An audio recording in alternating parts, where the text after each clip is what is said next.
अस्सलाम वालेकुम दोस्तों, मेरा नाम है अली उमर सर, हमेशा की तरह मौजूद है दाऊद और आप देख रहे हैं इस वक्त क्रिकेट अवर अली शो, क्योंकि इसको देखना तो बनता है। दोस्तों लोग बात करने जा रहे हैं, बात करेंगे जी आज आपके साथ टॉप न्यूज का सेगमेंट आपसे शेयर करेंगे। नंबर 1 जो लोग बात करने जा रहे हैं, जो हमारे पास अपडेट आ रही है वो आ रही है पाकिस्तान और वेस्ट इंडीज के प्रैक्टिस मैच को लेकर अपडेट आ रही है।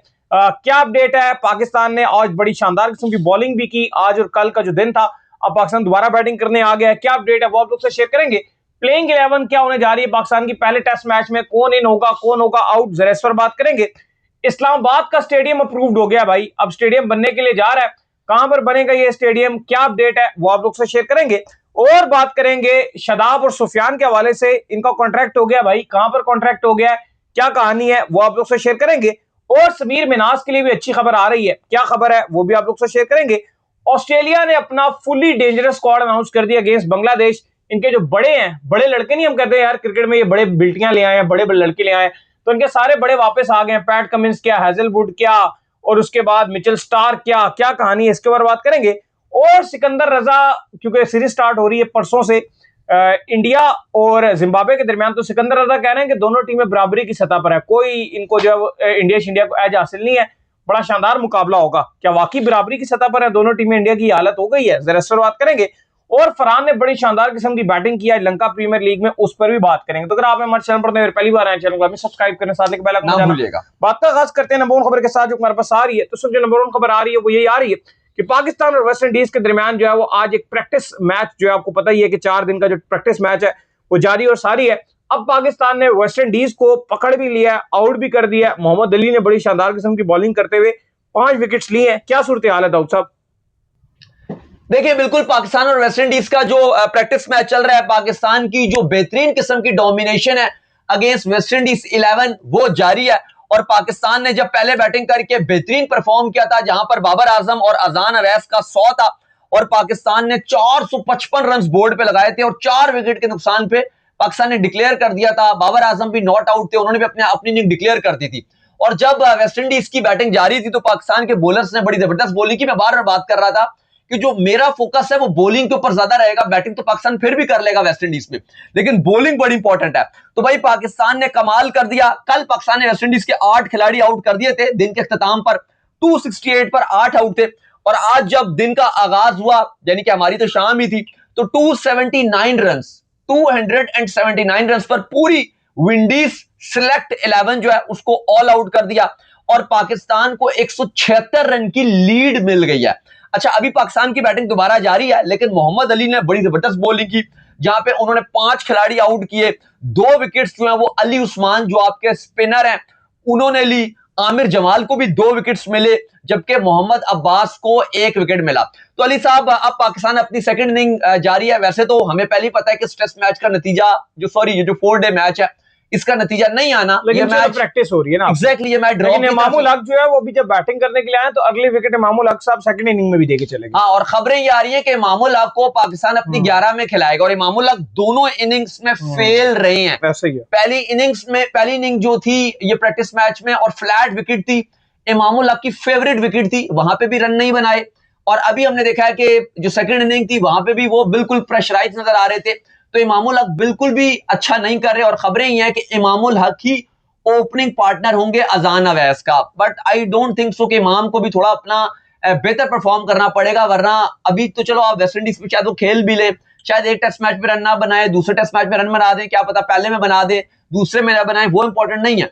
लेकिन मेरा ये सवाल है कि अगर इमाम जब इंग्लैंड में जाएंगे और वहां पर रेड बॉल में क्या ये रन बना पाएंगे, क्योंकि इमाम की भी अब वो परफॉर्मेंस नहीं रही। पहले फिर भी वो फ्लैट विकेटों पर रन बना रहे होते थे, अब तो हमने देखा कि फ्लैट विकेट पे भी वो कुछ खास नहीं कर पाते। जब भी उनको मौके मिल रहे हैं कुछ खास नहीं करते, बस थोड़े बहुत कभी 20-30 बनाए, वरना सेकंड इनिंग में तो वो भी नहीं बनाए। लेकिन खबरें ये आ रही हैं कि एक तो इमामुल हक को के साथ ही जाया जाएगा, और एक अली उस्मान उनको जो है वो चांस मिल रहा है। आपकी ये जो डेब्यू उनको डेब्यू करवाया जा रहा है कि पाकिस्तान की टेस्ट की तरफ से वो डेब्यू कर सकते हैं। 53 first class matches Ali Usman ने खेले हैं, जहां पर 192 विकेट्स उन्होंने लिए हैं, जबकि लिस्ट ए के भी 14 मैचेस में 22 विकेट्स अली उस्मान अली उस्मान की हैं। लेफ्ट आर्म ऑफ स्पिनर हैं, और अगर आप बात करें तो अच्छा सीजन इनके रहे हैं, जिसकी वजह से इनको स्क्वाड में शामिल किया गया। जो आपके नुमान है उनको ड्रॉप कर दिया गया था, उनकी रिप्लेसमेंट में इनको शामिल किया गया। तो उम्मीद करते हैं कि वो अच्छा करेंगे तो मजा आएगा, क्योंकि रेड बॉल में तो आपको बहुत कम टाइम होता है आपके पास सेटल होने का, क्योंकि आपको विकेट्स चाहिए होते हैं। तो अली उस्मान को कहा जा रहा है कि डेब्यू करने का मौका मिलेगा। लेकिन अली साहब फिलहाल जो वेस्ट इंडीज सिलेक्ट 11 है इसके अगेंस्ट पाकिस्तान की डोमिनेशन जारी है। जाहिर है इस मैच का कोई नतीजा नहीं निकलेगा, लेकिन पाकिस्तान ने पूरी तरीके से डोमिनेट किया और वेस्ट इंडीज सिलेक्ट 11 को ट्रैश कर दिया। अच्छा, इसके बाद जो अपडेट आ रही है जी वो आ रही है एक और स्टेडियम के हवाले से। तो भजन इस्लामाबाद में जब एक और स्टेडियम बनाने की जो तैयारी है वो कर ली गई है। काफी टाइम से आप सुन रहे होंगे कि स्टेडियम बन रहा है, लेकिन अब फाइनली उसको जो अप्रूव कर दिया गया और एक कंपनी ने जो है इसका कॉन्ट्रैक्ट जो है वो हासिल कर ली है।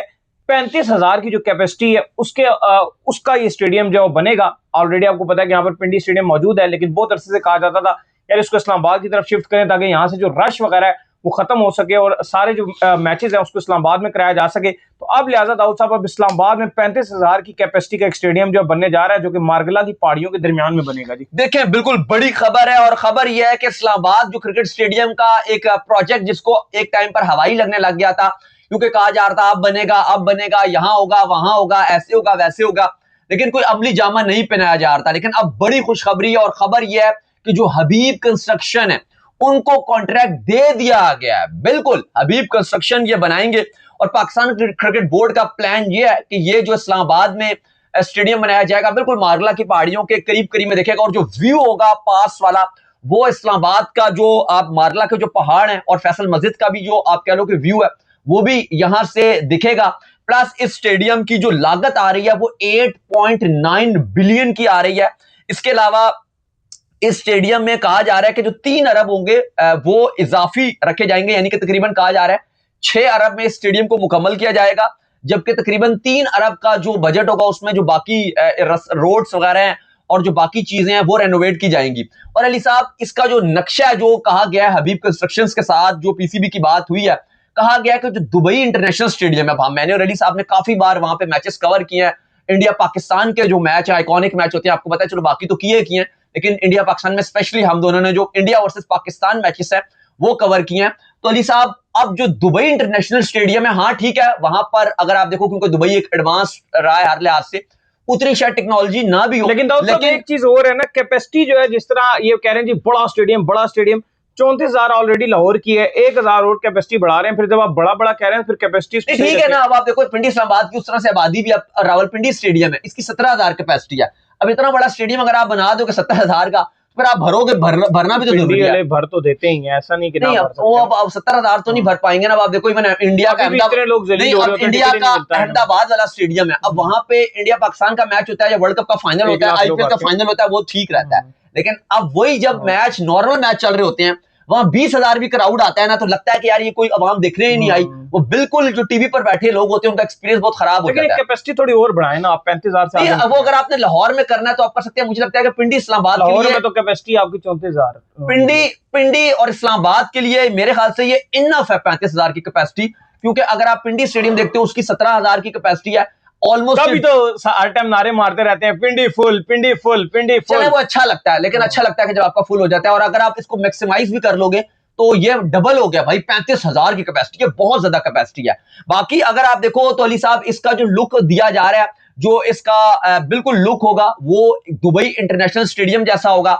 हबीब कंस्ट्रक्शन जो वो बाहर की कुछ कंपनीज हैं उनके साथ भी काम करके इस स्टेडियम को बनाएंगे, और प्लस कहा जा रहा है कि 3 स्टैंड होंगे। अली साहब पाकिस्तान का ये पहला स्टेडियम होगा जिसमें 3 स्टैंड्स होंगे।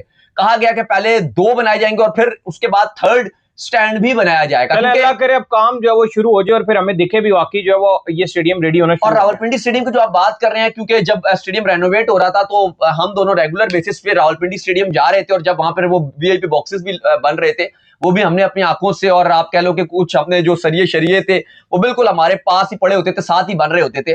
तो जब भी हमारी बात हुई, और पाकिस्तान क्रिकेट बोर्ड भी ये बात कहता है कि यहाँ पर जो 2nd स्टैंड बनाना है वो पॉसिबल नहीं है, क्योंकि पीछे फूड स्ट्रीट है, और फिर जिस तरह से इसकी कंस्ट्रक्शन हुई है तो यहाँ पे 2nd स्टैंड नहीं बन सकता पिंडी स्टेडियम, जो पिंडी वाला, या बहुत खर्चा आ जाएगा, इतने में आप कहीं और बनाओगे इस वजह से। लेकिन लाहौर में ऑलरेडी बन सकता है, पर अब वो पीसीबी के पास, अब वो कह रहे हैं बाद में बनाएंगे या ये करेंगे। लेकिन अब ये इस्लामाबाद में जो मार्ला की पहाड़ियों के पास जो व्यू है, यहाँ पे 3 स्टैंड वाला स्टेडियम प्लस दुबई जैसा लुक, तो मतलब कमाल हो जाएगा। खैर इसके बाद जो हमारे पास अपडेट आ रही है वो आ रही है शादाब और सुफियान के हवाले से। तो बेटे शादाब और सुफियान का जो है वो कोर कॉन्ट्रैक्ट हो गया है, कहां पर अभी आपको खेलते हुए दिखेंगे? देखिए बिल्कुल खबर ये आ रही है कि सीपीएल में पाकिस्तानी प्लेयर्स की वैसे ही भरमार आपको नजर आ रही है, और अब खबर ये आ रही है कि जो एंटीगा एंड बारबुडा फॉल्कन्स है उन्होंने शादाब खान और सुफियान मुकीम को साइन कर लिया। अलबत्ता ये जरूर है कि वो 7 मैचेस के लिए अवेलेबल रहेंगे, शुरू के 3 मैचेस के लिए अवेलेबल नहीं रहेंगे, और 7 मैचेस के लिए दोनों की अवेलेबिलिटी है, क्योंकि उसके बाद दोनों की कमिटमेंट्स और भी हैं। इसलिए ये दोनों एंटीगा एंड बारबुडा फॉल्कन्स की तरफ से खेलेंगे। अच्छा याद रहे कि जो सीपीएल का आगाज है वो 7 अगस्त से हो जाएगा और 20 सितंबर को इसका फाइनल खेला जाएगा। फिर मैं बता दूं 7 अगस्त से सीपीएल का आगाज होगा, 20 सितंबर तक खेला जाएगा।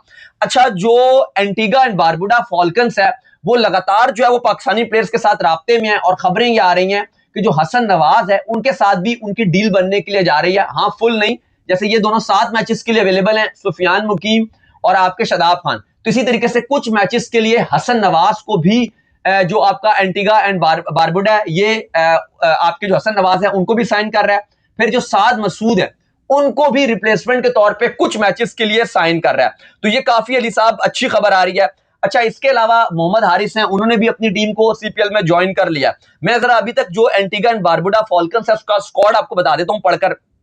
इस टीम में अजहरी जोसेफ हैं, इवन लुइस हैं, फैबियन एलन हैं, जेडन सील्स हैं, आमिर जेंगो हैं, शमार हैं, इसके अलावा हैमिल्टन है, रकीम कॉर्नवॉल हैं, एंडरसन फ्लिप हैं। काफी अच्छे अगर आप देखो स्क्वाड है। सुफियान मुकीम है, शादाब खान है, मोइन अली है, कुशाल परेरा है, मिलिंद कुमार हैं। तो इस तरह इसके काफी बड़े नाम है, और मजीद 2 जो नाम है वो ऐड हो जाएंगे। एक का नाम है हसन नवाज और दूसरे का नाम है साद मसूद, लेकिन वो दोनों पार्शियली आएंगे, लेकिन अभी उनकी फाइनल डील नहीं हुई है। खैर इसके बाद जो हमारे पास अपडेट आ रही है जी वो आ रही है समीर मिनास के हवाले से, और अच्छी खबर जो है वो सामने आ रही है कि समीर मिनास का भी लीग में जो है कॉन्ट्रैक्ट होने के लिए जा रहा है। कौन सी लीग में कॉन्ट्रैक्ट हो रहा है जी इनका? देखिए बिल्कुल बहुत अगर आप देखो तो एक बड़ा नाम फ्यूचर पाकिस्तान का समीर मिनास, न्यू सेंसेशन अगर आप बोलो तो वो पाकिस्तान क्रिकेट की अपकमिंग जो है वो समीर मिनास ही है, और हर कोई उनकी बात भी कर रहा है। पीएसएल में भी हमने देखा था कि जो यंग प्लेयर्स थे उनमें सबसे ऊपर हमें समीर मिनास नजर आ रहे थे। अंडर 19 में उन्होंने कमाल किस्म की परफॉर्मेंस दिखाई, अगेंस्ट इंडिया उन्होंने बेहतरीन परफॉर्म किया, प्रेशर सिचुएशन में कमाल करते हैं। उनके एक भाई तो हैं वो तो टीम में आ चुके हैं, रफात मिनास। और समीर मिनास के वाले से अपडेट ये आ रही है कि सीपीएल में उनकी डील जारी है, और जल्द उनकी जो डील है वो कंफर्म्ड होने के लिए जा रही है। तो भाई समीर मिनास अब हमें सीपीएल में नजर आएंगे, और वो एक ऐसा खिलाड़ी है अगर वो सीपीएल में जाते हैं और वहां जाके परफॉर्म करेंगे तो यकीनन तौर पे जो पाकिस्तान क्रिकेट बोर्ड है और हमारी जो सिलेक्शन कमेटी है उनकी भी आंखें खुलेंगी कि समीर मिनास को टीम में डालना चाहिए। ठीक है, कोई तो जल्दी भी नहीं है कि समीर मिनास को आप एकदम लाओ, कुछ बेशक आप उनको खेल लें तो 1-2 लीग्स भी, लेकिन समीर मिनास के लिए खुशखबरी ये है कि सीपीएल में उनकी डील साइन होने के लिए जा रही है। अभी टीम नहीं बताते क्योंकि कहा जा रहा है कि 2-3 दिन शायद लग जाएंगे, तो फिर उनकी कंफर्म हो जाएगी। अभी कंफर्म नहीं हुई है, लेकिन 1 से 2 दिन में उनकी डील कंफर्म हो जाएगी, और फिर हमें समीर मिनास इस सीपीएल में जो कि 7 अगस्त से शुरू हो रही है इसमें एक्शन में दिखाई देंगे। अच्छा इसके बाद जो अपडेट आ रही है हमारे पास वो आ रही है ऑस्ट्रेलिया और बांग्लादेश के हवाले से। तो भाई ऑस्ट्रेलिया के जो बिग बॉयज हैं वो बांग्लादेश को पकड़ने के लिए आ गए हैं। बड़ी ऑस्ट्रेलिया की टीम जो डाउनफॉल का शिकार रही, जैसे उन्होंने जो जो दौरे किए हर दौरे के ऊपर उनको जो है वो शिकस्त का सामना करना पड़ा। पाकिस्तान आए, यहाँ भी जलील होकर गए, बांग्लादेश गए, वहां भी जलील होकर गए, लेकिन अब इनके बिग बॉयज जो है वो आगे, हमने आपको बताया कि जब वर्ल्ड कप ओडीआई आने लगता है ना तो इनके बिग बॉयज जो सीधे हो जाते हैं। फिलहाल तो इन्होंने अपने टेस्ट का स्क्वाड अनाउंस किया, जिसके अंदर अगर आप बात करें मिचेल स्टार्क भी आ चुके हैं, हैजलवुड भी जो है वापसी कर चुके हैं, पैट कमिंस भी जो है वापस आ चुके हैं, नेथन एलिस जो है वो भी दाऊद साहब वापस आ चुके हैं। ये सारे प्लेयर आ गए हैं भाई। देखिए बहुत ही कोई डेंजरस किस्म का स्क्वाड ऑस्ट्रेलिया ने अनाउंस किया अगेंस्ट बांग्लादेश, और शॉकिंग भी है कि इतने बड़े नाम अगेंस्ट बांग्लादेश आपने ऑल टू वन ही डाल दिए हैं। एक को भी आपने ऐसे नहीं किया कि चलो कोई यंगस्टर है उसको डाल दिया जाए, कोई साथ ग्रूमिंग भी की जाए, ऐसा कुछ भी नहीं हुआ। अच्छा टेस्ट सीरीज का जो आगाज है, अब नाम भी आपको पढ़कर बताते हैं, लेकिन टेस्ट सीरीज का जो आगाज है वो 13 अगस्त से होगा। डार्विन में पहला टेस्ट मैच खेला जाएगा जो कि 13 अगस्त से 17 अगस्त तक खेला जाएगा डार्विन में, जो कि मरारा क्रिकेट क्लब है वहां पर खेला जाएगा। इसके बाद सेकंड टेस्ट मैच जो है वो 22 अगस्त से 26 अगस्त तक मैके में खेला जाएगा, जो कि ऑस्ट्रेलिया का great barrier reef arena cricket ground है, ये मैके में खेला जाएगा। इसका आगाज 22 अगस्त से होगा। अच्छा अब नाम सुन लीजिए, पैट कमिंस अपनी कप्तानी में दोबारा से ऑस्ट्रेलिया को लीड करेंगे। Scott Boland, Alex Carey, Cameron Green, नाम सुनते जाइए, Josh Hazlewood, Travis Head, Josh Inglis, Marnus Labuschagne, form इतनी अच्छी नहीं है लेकिन स्टिल इनको बड़े नाम में रखा गया, Nathan Lyon, Steven Smith, Mitchell Starc, Jack Weatherald, इसके अलावा वेबस्टर। भाई ये फुल वो स्क्वाड है जो ये एशेज में खिला रहे थे, जो ये इंडिया के अगेंस्ट टेस्ट सीरीज में खिला रहे थे। लेकिन अली साहब काफी मैं देख रहा था जब ये स्क्वाड आज सुबह अनाउंस हुआ तो ऑस्ट्रेलिया का सोशल मीडिया और जो उनके ग्रुप्स हैं, जो फैन पेजेस हैं, वो बहुत ज्यादा इस बात पर बात कर रहे थे कि एटलीस्ट आपको बांग्लादेश के अगेंस्ट, ठीक है आप टेस्ट को सीरियस ले रहे हो, हर चीज ठीक है, कोई वैसी बात नहीं है, लेकिन आपको अपनी जो बकिया प्लेयर्स हैं वो भी ग्रूम करने की जरूरत है। क्योंकि अभी आपने देखा कि ऑस्ट्रेलिया के जब ये स्टार्क, हैजलवुड और कमिंग्स जब नहीं होते तो ऑस्ट्रेलिया वाइड बॉल में कितनी स्ट्रगल कर रहा है। लेकिन एक और चीज इनकी मुझे ये समझ नहीं आती है, ये बड़ी मतलब एक हमेशा से रहती है कि बोलैंड को क्यों नहीं लाते हैं, स्पेशली ओडीआई के अंदर। मतलब बोलैंड को इन्होंने पक्का टेस्ट तक ही महदूद रखा हुआ है, उसको आगे निकलने ही नहीं देते हैं। बाकी ओडीआई में, ओडीआईस में लाना चाहिए, ओडीआईस में उसको चांस देना चाहिए बोलैंड को, क्योंकि जिस तरह से वो एक ही लाइन पर बॉल करता है और वो उसके अंदर दम है बोलैंड के अंदर कि अगर स्टार्क, हैजलवुड, कमिंग्स तीनों ही अवेलेबल नहीं है तो एटलीस्ट वो एक ऐसा बॉलर है जो तंग कर सकता है, ये करना चाहिए। अब विराट कोहली ने अपना जूता अनाउंस किया तो उसकी जो उन्होंने प्राइस रखी तो लोगों ने बोलैंड का बड़ा शुक्रिया अदा किया कि बोलैंड ने उनको इतनी बार आउट किया था जिसकी वजह से वो जूते की प्राइस कम रह गई, नहीं तो वो रन क्रॉस कर जाते उनके 10-15 रन जो है ना वो फिर ऊपर काम हो जाता। बिल्कुल ऐसी है। लेकिन बहरहाल मैं ये समझता हूँ कि जो ऑस्ट्रेलिया को बांग्लादेश के अगेंस्ट कुछ यंगस्टर्स हैं उनको भी चांस देना चाहिए था।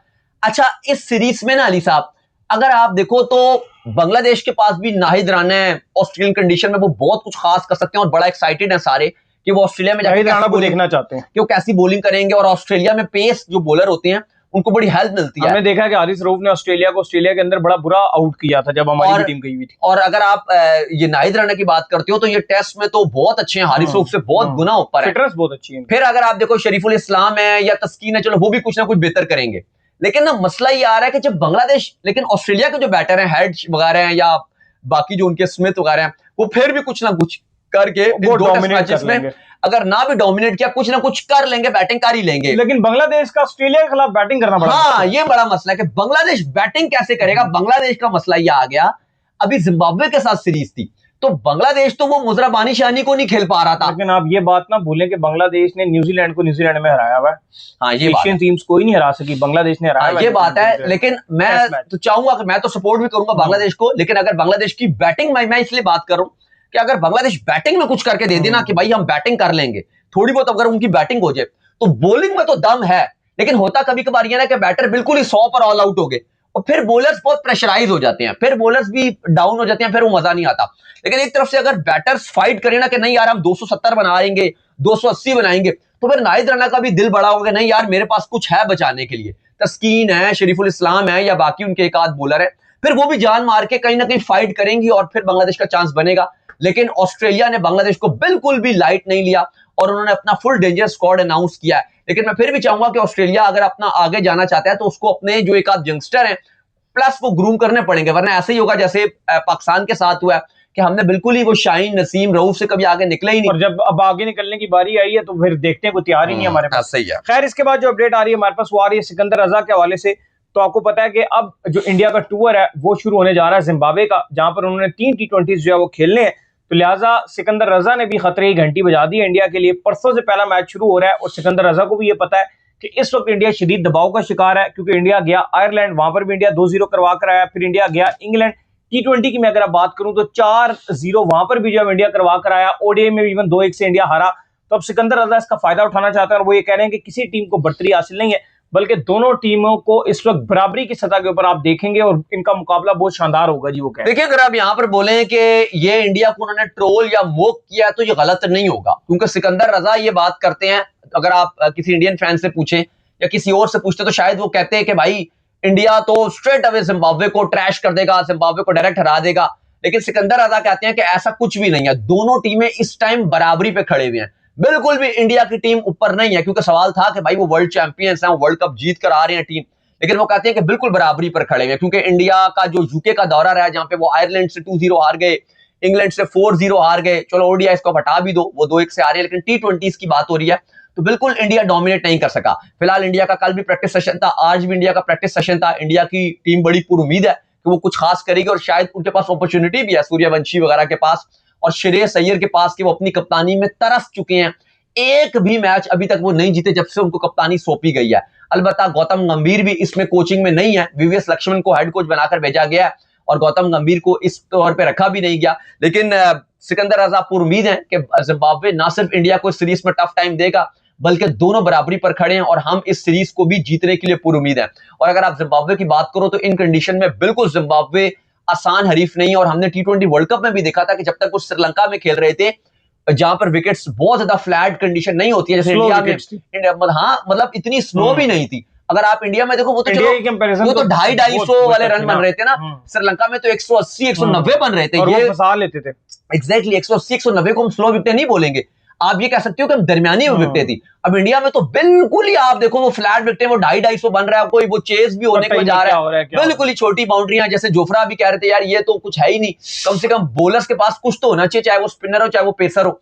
तो श्रीलंका में आपको दरमियानी कंडीशंस नजर आ रही थी और वहां पे जिम्बाब्वे ने ना ऑस्ट्रेलिया को छोड़ा ना उन्होंने श्रीलंका को छोड़ा, वो इंडिया में जाकर फिर थोड़ा सा कंफ्यूज हो गए क्योंकि वो बिल्कुल ही फ्लैट विकेटें बन गई थी। तो यहाँ पे सिकंदर अदा कह रहे हैं कि भाई हम इंडिया को नहीं छोड़ेंगे। खैर इसके बाद जो अपडेट आ रही है जी हमारे पास आ रही है फरहान के हवाले से। तो भैया साहिबजादा फरहान ने बड़ी शानदार किस्म की आज इनिंग खेलकर दिखाई है। लंका प्रीमियर लीग में 50 वो मार गए हैं। कितने रन बनाए जी उन्होंने, बड़ा कमाल। देखिए आज बड़ा जबरदस्त किस्म का मैच लंका प्रीमियर लीग में खेला जा रहा है जहां पर कैंडी का दम्बुला के साथ खेला जा रहा है। कैंडी की टीम में शाहीन शाह आफरीदी हैं जबकि दम्बुला में आपको पता है कि साहिबजादा फरहान है, उनको इंपैक्ट प्लेयर के तौर पर भी खिलाया गया। अच्छा हुआ ये कि पहले बैटिंग की कैंडी ने जहां पे उन्होंने 194 रन बोर्ड पे लगाए 6 विकेट के नुकसान पे, जहां पे बड़ी जबरदस्त किस्म की बैटिंग विकेट कीपर उदारा ने की जहां पे 51 रन बनाए। हसरंगा के 15 गेंदों पे 29 था जबकि मोइन अली का भी 13 गेंदों पे 24 रन था। दम्बुला बैटिंग करने के लिए आया तो एक जैंट टोटल था 195 का और वहां पे बेहतरीन किस्म की बैटिंग की साहिबजादा फरहान ने, क्योंकि कप्तान चंदीबल उनके साथ ओपनिंग आए थे, वो भी स्लो कर रहे थे। डिक वाला नंबर 3 पे आए, वो भी स्लो खेल रहे थे। 23 गेंदों पे उन्होंने 26 बनाया, लेकिन फरहान ने छक्कों और चौकों की बारिश की। 165 के स्ट्राइक रेट से 4 छक्के और 7 चौके मारे और 44 गेंदों पे 74 रन की नॉक थी जो फरहान ने खेली। अलबत्ता उनके जाने के बाद टीम थोड़ी सी फंसी हुई है क्योंकि हैंड्रिक्स भी इस टाइम फंसाया खेल रहे हैं और रत्नायक हैं, वो भी कुछ खास अभी तक तो नहीं कर पाए हैं।